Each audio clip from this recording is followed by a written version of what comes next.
During a quarterly meeting, my manager openly mocked. "Don't worry, guys. She's only here because HR said we needed to look inclusive." Everyone giggled as he added, "If she lasts another month, it'll be a miracle." I sat quietly, holding the signed partnership deal I had closed without his help. And when I slid it across to the CEO later that night, his entire division was reorganized. Without him, I work in business development. For years, I've been good at what I do, maybe even great. But I've never been the type to chase attention or step on people to move up. I've always believed in doing the work, keeping my head down, and letting the results speak for themselves. That belief was tested when I transferred to the Dallas office of my company about a year ago. It was supposed to be a big step up. New city, new opportunities, bigger client. I'd done well at our Chicago branch, even helped save a few major accounts that were slipping through. My numbers were strong. I thought people would take me seriously. I was wrong. My new manager, Rick Farley, made it clear from the start I wasn't going to have it easy. Rick was the kind of guy who still dressed like he was going to a frat mixer. Mid-40s, cocky, always had some stupid joke loaded. People thought he was funny, but most of the time it was just stuff that made others uncomfortable. He played favorites and hated being challenged. And he really didn't like me. On day 3, during a team huddle, he said, "We've got a new addition to the squad, straight from Chicago. Real HR Gold Star right here." Then he looked at me and winked. People laughed. I forced a smile. I didn't know what he meant at first, but it didn't take long to figure it out. I was the only woman of color on the team. And from the way Rick acted, I was the only one he didn't think deserved to be there. He'd interrupt me during meetings, ignore my ideas. When I spoke up, he'd twist my words into a joke. Sometimes he'd pretend he didn't hear me at all. Emails would go missing. He'd forget to loop me in on important updates. He once told a client I was still learning the ropes, even though I had more experience than half the team. Still, I stayed quiet. I worked harder. I kept notes. Every time he tried to cut me out of something, I documented it. Every time I was skipped over or dismissed, I made a record. I wasn't going to HR just yet, but I was building my file just in case. Rick had this thing he did during team meetings. He liked to joke about diversity hires. He'd say it with a smile like he was teasing, but everyone knew he meant it. Once, when we were going over client leads, he looked at me and said, "Hope you're not counting on that woman-owned business magic to land Vextrom. That ship sailed." Then he turned to the team and added, "She's still figuring out the coffee machine, guys. Give her time." That one stung, because I was working on Vextrom, quietly, on my own time. Rick didn't know. I'd met one of their regional directors at a local chamber of commerce mixer. We got to talking. I followed up. I listened to what they needed. I didn't pitch too soon. I built trust. Then I pitched. Vextrom is huge: shipping, warehousing, logistics. Getting them would mean millions in annual revenue. Our division had never landed anyone that big. But I didn't tell anyone I was in talks. I knew what would happen if I did. Rick would either try to take it over or sabotage it. So I kept it quiet. I'd spend late nights drafting proposals. I had Zoom calls on Sundays, check-ins over lunch breaks, and I ran everything through legal on my own. Took months. But eventually they agreed. I got the contract signed on a Thursday morning. My name on every page. That same afternoon, we had our quarterly division meeting. Everyone was there. About 20 people. A few from the Austin office joined remotely, and our CEO, Diane, was in the room. She didn't usually come to these, so it was a big deal. People were on edge, trying to impress. Rick opened the meeting, of course. Started with his usual self-promotion, talking about how he was navigating a tight quarter and realigning our client base strategically, which basically meant covering for the fact that we hadn't closed anything big in weeks. Then he started giving out team updates. And that's when he did it. Looking right at me with the whole room watching, he said, "Don't worry, guys. She's only here because HR said we needed to look inclusive." I froze. I literally couldn't believe he said that. Out loud. In front of the CEO. And then he made it worse. "If she lasts another month, it'll be a miracle." People laughed. Not all of them, but enough. One of the interns actually covered his mouth like he didn't know what to do. The guy next to me just looked down at his laptop like he didn't hear it. I didn't react. I didn't move. I just stared at him. Then I looked at Diane. She didn't say anything. Her face didn't change. But I saw her glance at me, then back at Rick. The meeting went on. I sat there holding a folder in my lap. Inside was the fully executed Vextrum contract. All signatures. Final numbers. The biggest deal our office had landed in the last 2 years. I didn't say a word. After the meeting, when most people had cleared out, I walked up to Diane. She was still sitting at the head of the table, flipping through notes on her iPad. I stood there a second, waiting for her to acknowledge me. Then I said, "Do you have a minute?" She looked up. Of course. I handed her the folder. She opened it and started reading. After a few pages, she paused. "You closed this?" I nodded. "This morning." She kept flipping. "Rick knew about this?" No. I didn't trust him not to interfere. She sat back. "Tell me everything." So I did. I laid it all out, how I met Vextrum, how I'd been working with them for months, how Rick kept me out of key accounts and shut me down in meetings, how he mocked me in front of the team, how I documented it all. She didn't interrupt once. Just listened. When I was done, she closed the folder, put it on the table and said, "Leave this with me." That's when everything started to shift. By Monday morning, things felt different. Rick wasn't in the office. No email. No update. His parking spot stayed empty. People asked around, but no one had answers. I stayed quiet and kept my head down, just like always. Then a calendar invite popped up. Mandatory meeting, Tuesday 9 a.m. led by Diane. The subject line just said, Department Strategy Review. People started whispering. It wasn't normal for the CEO to schedule department-level meetings, especially not without giving the managers a heads up. Everyone was tense. A few people even joked that someone must have screwed up bad. They were right. But they didn't know who yet. Tuesday came. We walked into the conference room. Diane was already there, standing at the head of the table. There was no coffee, no pastries. Just her and a printed stack of papers. She waited until the room filled. Then she said, "Let's get to it." No greeting. No small talk. I've spent the last week reviewing our division's numbers, conduct, and leadership performance. What I've seen is unacceptable. She held up the Vextrum contract, my contract. This deal didn't go through normal channels. It bypassed management review. It bypassed collaborative oversight. And yet, it's the most valuable deal this department has closed in over 2 years. She let the silence hang.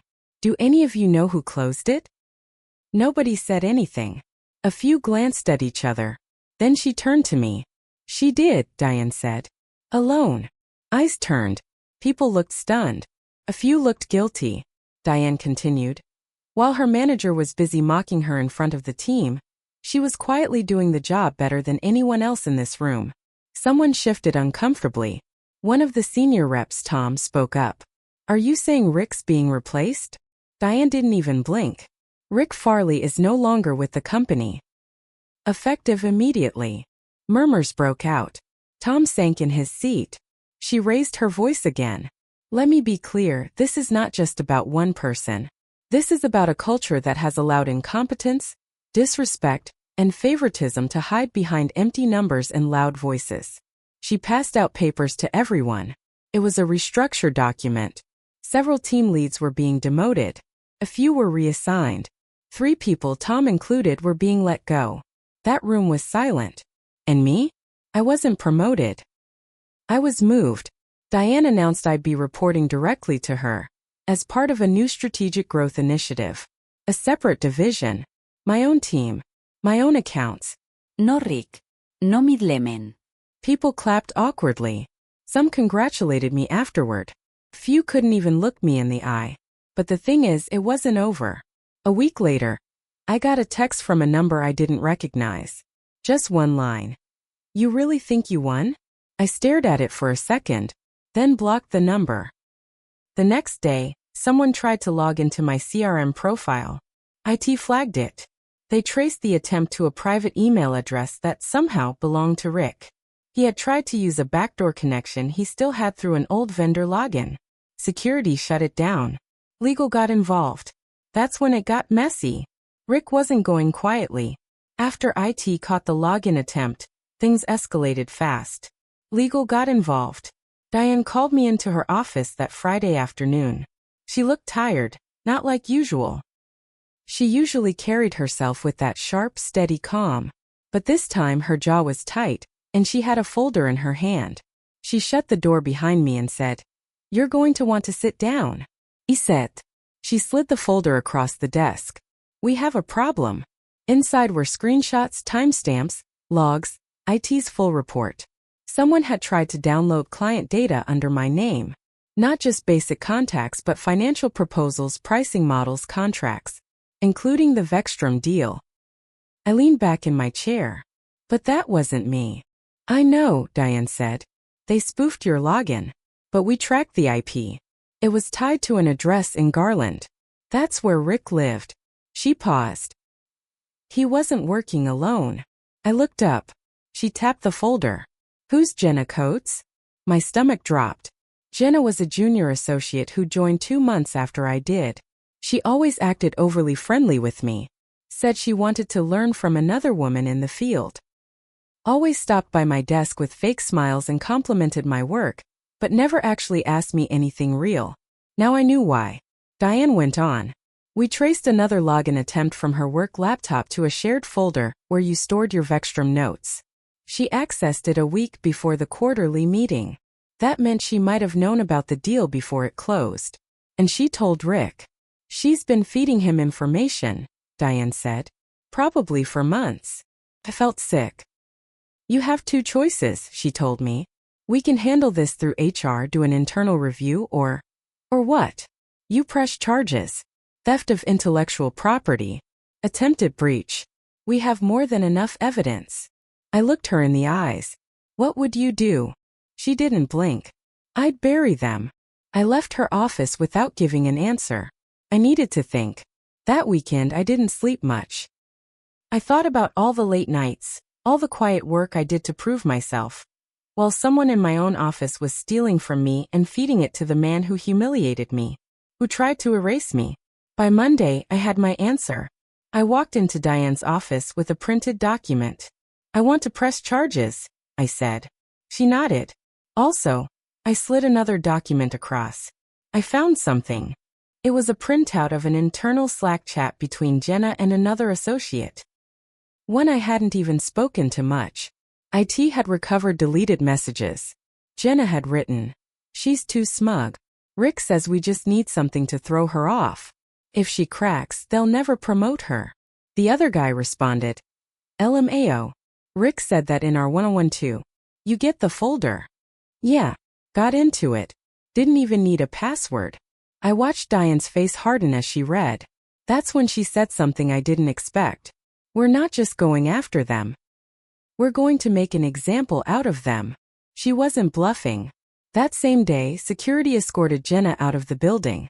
She cried. People stared. HR didn't even let her pack her things. The other guy, Matt, was pulled into legal within the hour. Diane made it clear. Anyone caught helping Rick, even indirectly, would be out. No severance. No references. Then late that night I got an email. From Vextrom. Subject line. Urgent. Former employee contacted us.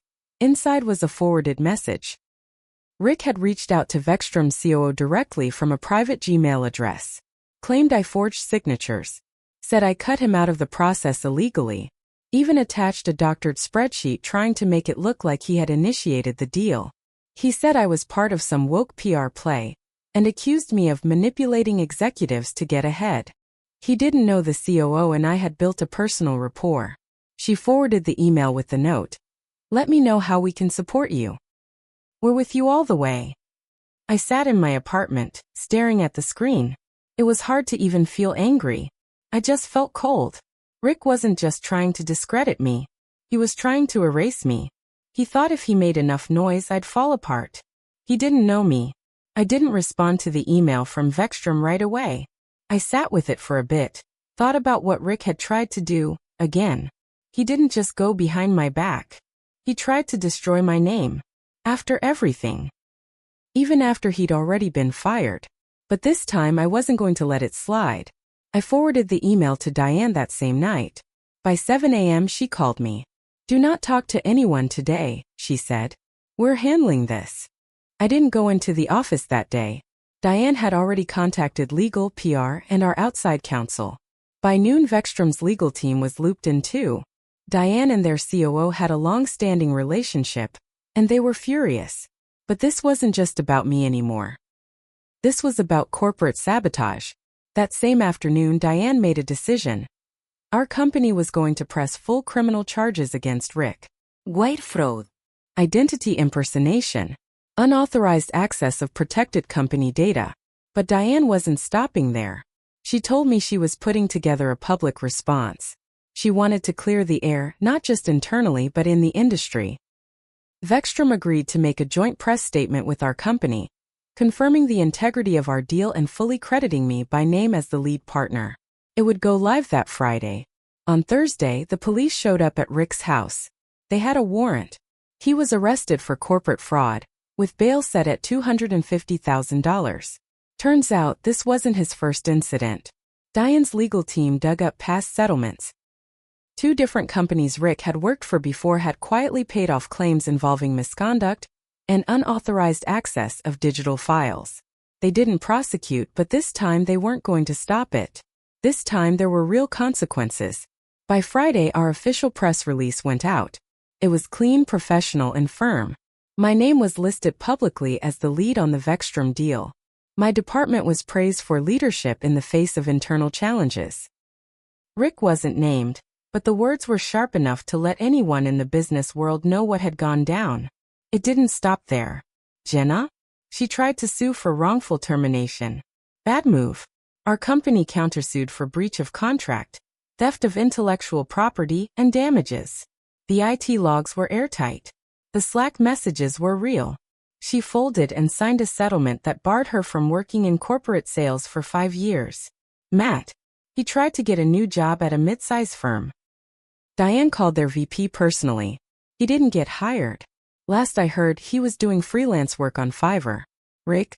He posted on LinkedIn from a burner account 3 months later. Something about being wrongfully targeted by cancel culture.